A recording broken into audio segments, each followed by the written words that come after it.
students, welcome to term 3, week 6, the last week and the first lesson.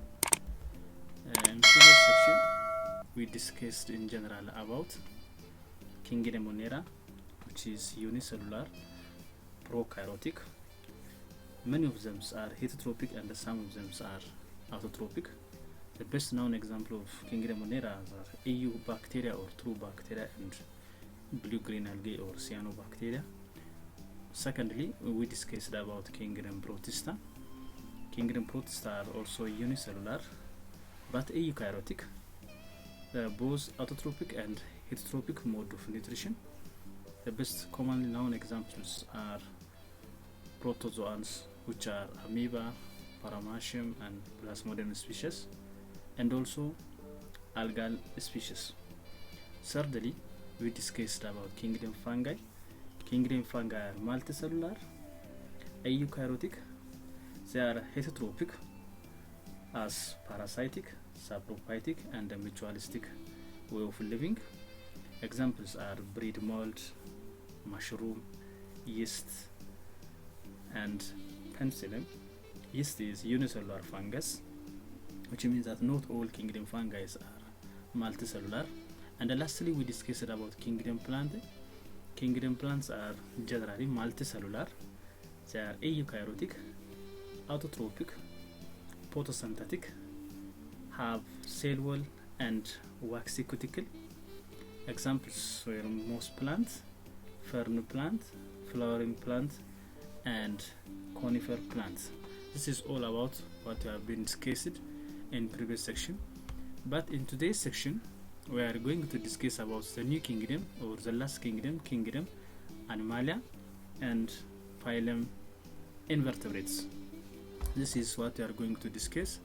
Learning competencies or objectives. By the end of this section, you should be able to explain the common characteristics of all animals, describe animals without backbone with their examples. Let's start. Kingdom animals contain all animals. Those kingdom animals are all animals. The animals that have common features where they are being multicellular, being eukaryotic cells, being entirely heterotrophic, or they are mainly known as consumers, being devoid of a cell wall, they don't have any cell wall, being able to exhibit locomotion, they move from one place to another place, have a nervous system, most of them reproduce sexually, many of them have digestive and sensory systems. Animals are also characterized based on their tissue organization, symmetry and body cavity.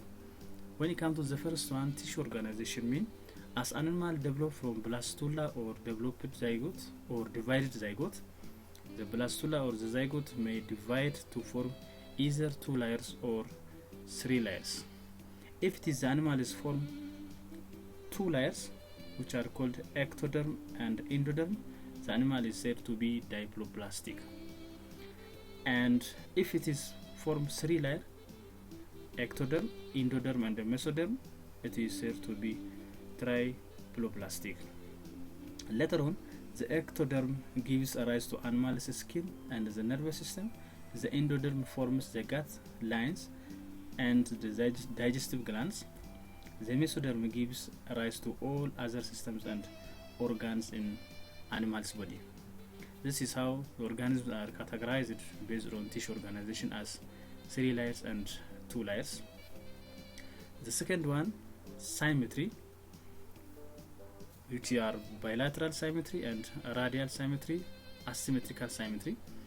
Bilateral means if this animal's body is divided into 2 equal halves, we call it bilateral. As an example, we can take ourselves, human being. And the second one is radial. If animal body is divided into a pair of halves, which mean animals that can be divided into 2 halves in many planes of symmetry, which is called radial symmetry. And thirdly, asymmetrical. If it is animal body can't be divided into equivalent parts, we call it asymmetrical. Thirdly, Again, animals are characterized based on their body cavities, which are coelomate, acoelomate, and pseudocoelomate. Coelomate means a cavity lying between the body wall and the internal organ. But not all animals possess this body cavity. We call it coelomate. On second hand, those that have no cavities at all in their bodies other than the gut are said to be acoelomate. And thirdly, that have a body cavity which is not well developed are known as pseudocoelomates. Pseudocoelomates, acoelomate, and coelomate body cavities for animals. Remember that the kingdom has 33 phyla, but those 33 phyla are divided into a number of, which are invertebrate and vertebrate. But in your textbook, the main known 9 phyla were listed as in 2 categories. 1 up to 8 were invertebrates or non-backboned, and only the last number 9 is vertebrate or backboned. When it comes to invertebrate animals, they are animals without backbone or vertebral column. The scientific name assigned to animals without backbone is Invertebrata, meaning without vertebrae. These animals have a very large variety, and scientists classify them into different phylum.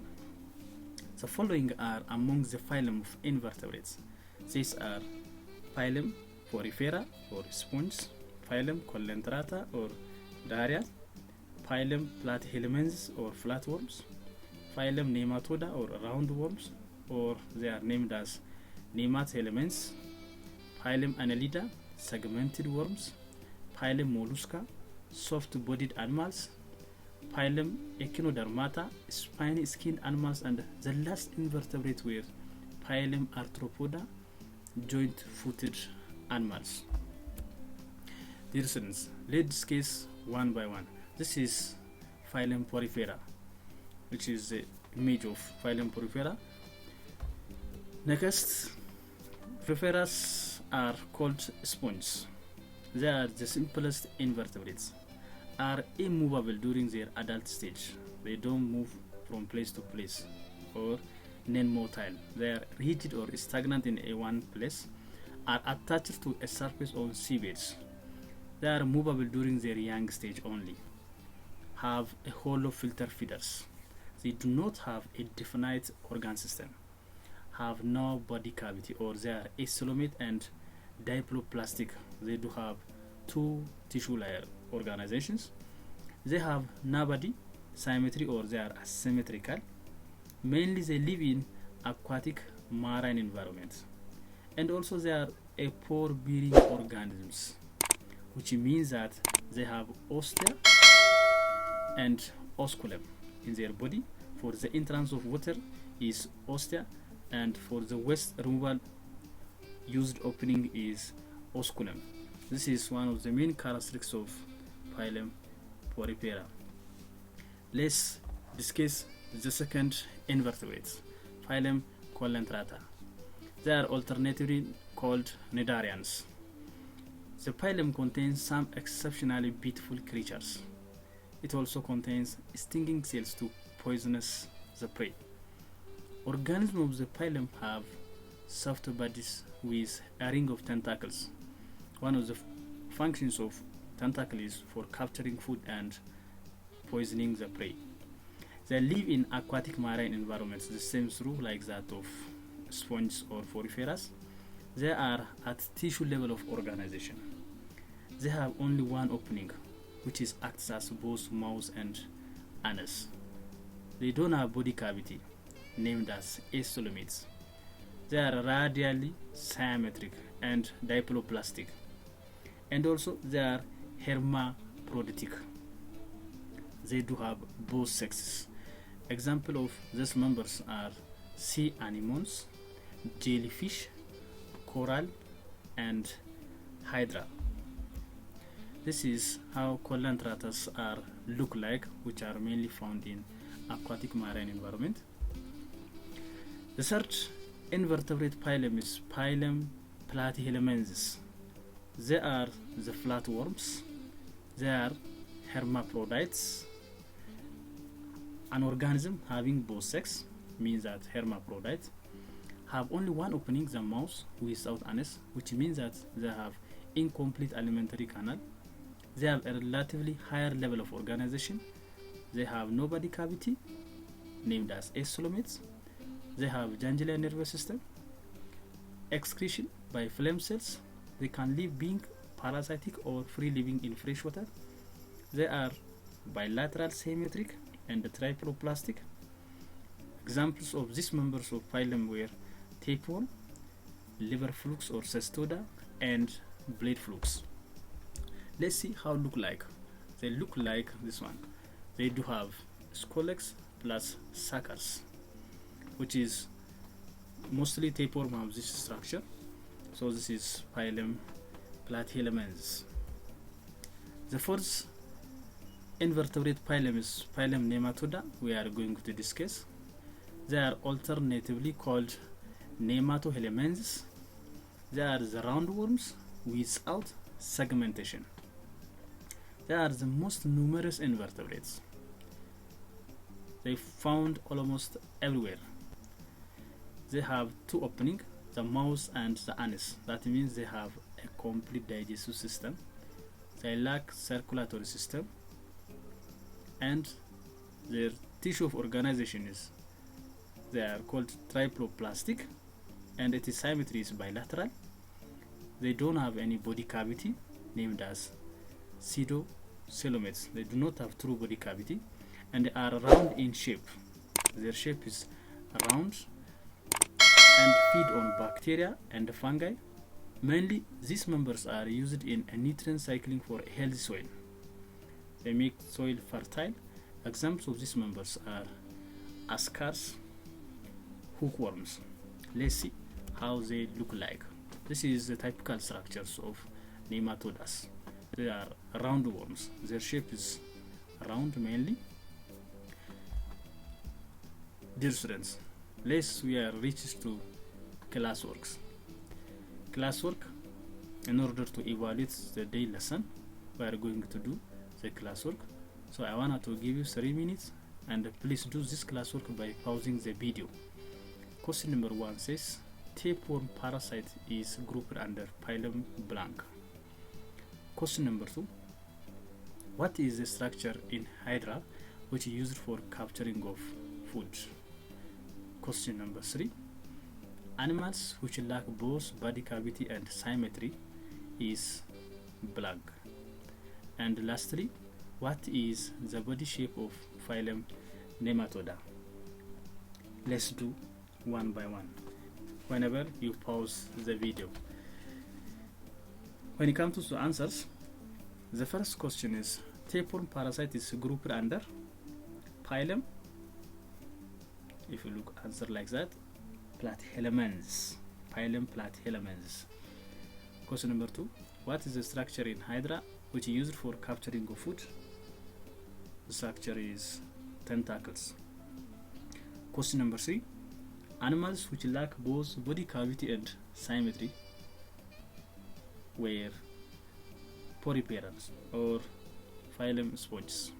They are Poriferas or sponges. And lastly, what is the body shape of phylum Nematoda? Their body shape of phylum Nematoda is round shape. Let's summarize the lesson.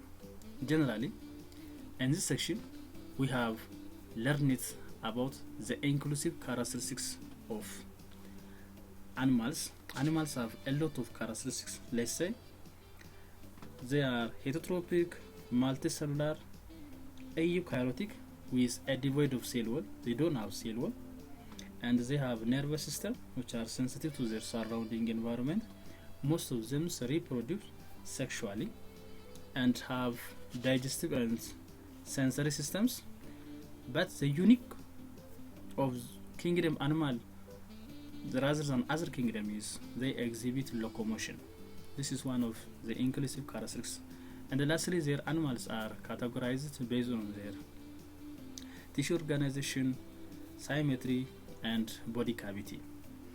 The universal categories of animals we have discussed, which means animals are universally categorized into two: animals with backbone and without backbone. And lastly, we discussed about some of the unique features of invertebrates. Invertebrates have a unique feature what we discussed in general. So this is all about today's lesson. If you have any question, we can ask whenever the class resumes, or please search any other reference about. So let's end up the lesson with homework. Homework question number 1 is: what is the difference between animals with backbone and without backbone? Question number 2: list the unique difference between kingdom Animalia and kingdom Plantae. And the third, write the 3 main criteria that classify animals into vertebrate and invertebrates. Dear students, please copy this question homework in your exercise book and answer accurately. Reminding post: dear students, please copy and do all of homework questions given in video lecturer until to end up textbook. When class resume, homework will count. Stay home, stay safe, and save lives. Thank you for your attentive listening. Until we meet next video lesson, goodbye.